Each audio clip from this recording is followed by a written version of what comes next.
Hello, I'm Suni Williams. I'm up here on the International Space Station. So this is Node 2. This is a really cool module.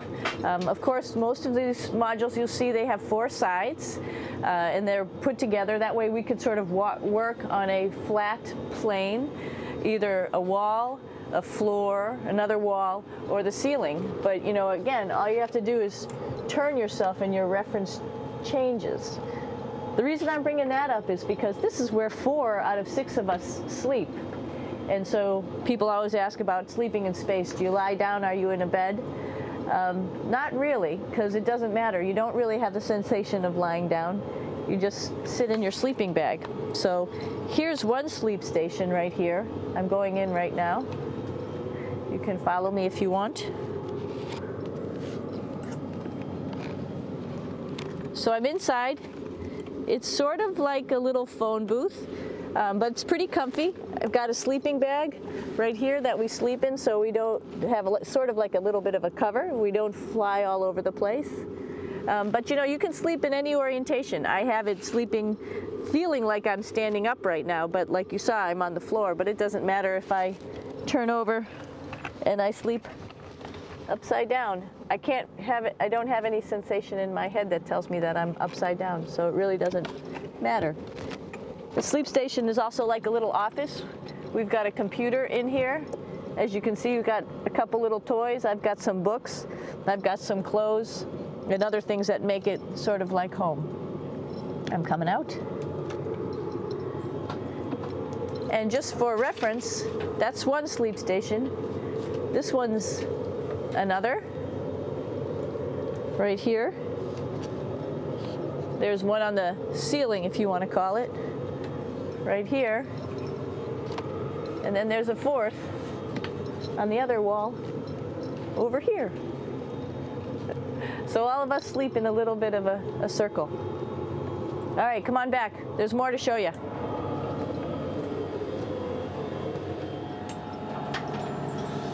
I know that there's some questions about how to use the bathroom and how do you actually live in space like normal, like at home. I mentioned real quickly about getting up in the morning and brushing your teeth and washing your face.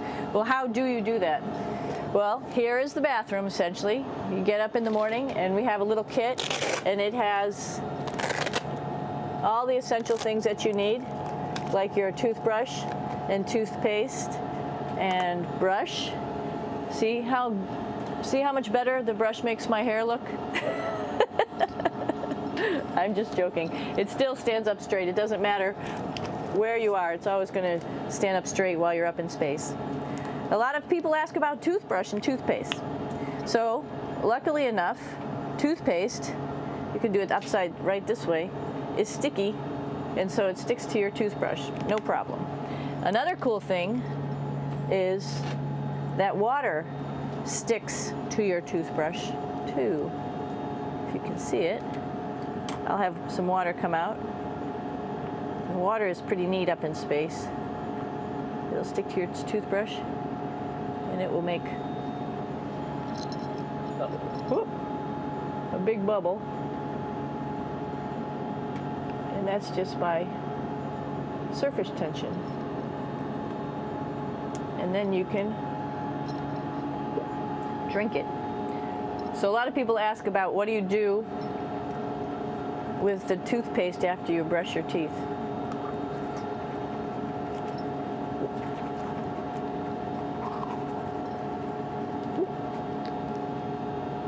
Two options.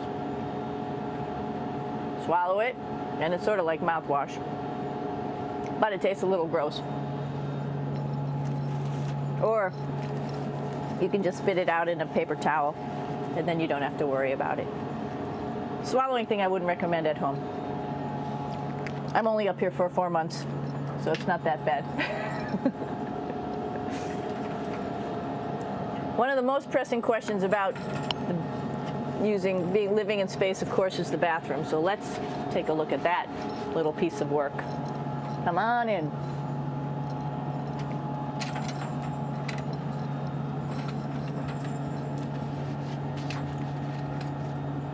Here we are at the throne.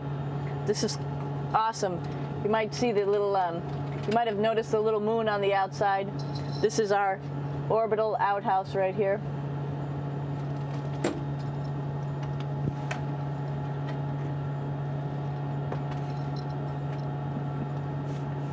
And of course, it serves for two functions. Number 2, right here. I'll show you. But you see it's pretty small, so you have to have pretty good aim, and you'll be ready to make sure things get let go the right direction. And it smells a little bit, so I'm closing it up. And that's of course for number 2. And this guy right here is for number 1. So they're sort of two slightly separate functions, but you can do a little, essentially both, by hanging on right here and doing number 1 and number 2. I might add it's color coded so you really don't get it mixed up, which is nice. This is yellows for number 1. And also there's a selection of paper. People always ask about toilet paper. What do you do with toilet paper? What kind of toilet paper do you have? We have gloves just because sometimes it does get messy. We have some Russian wipes, which are a little bit coarse if you like the coarse type of toilet paper. We have some nice tissues, which are nice and soft if you like soft toilet paper. We have Huggies, just for any cleanup. You know, we were all babies once, and this sort of helps. And then if things get really out of control, we have disinfectant wipes, just to make sure we clean up here. Because, you know, just like the water I showed you, the number 1 stuff can sort of go all over the place if you don't aim correctly. And did I mention both of these have a little bit of suction, so they should keep things going in the right direction.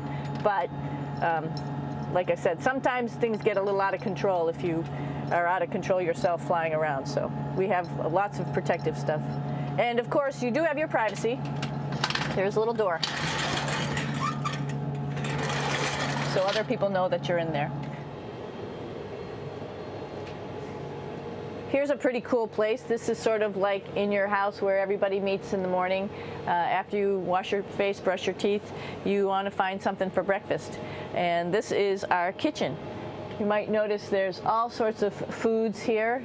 It's like opening the refrigerator. You got all your different stuff that you want to have: drinks, meats, eggs, vegetables, cereals, bread, snacks. And that's a good place. That's where you find all the candy. Side dishes, and then some little power bars just in case. So we have all this type of food. Some of it is dehydrated, and so we have to hydrate it, fill it up with water. Some of it is already made, and then all we have to do is heat it up. So something like this, I'm pulling out barbecued beef brisket. Pretty yummy. Not only is this food made in the US, but we also have food here from Japan. We've got Russian food. As you can see, all these red containers are filled with food that's from Russia. And then we get some of our specialty stuff, some things that we like, some of our favorite stuff that your family can send up. In fact, I like fluffernutters, and so I got sent up some fluff so I could make my fluffernutter with peanut butter. So you have a lot of food up here, no problems.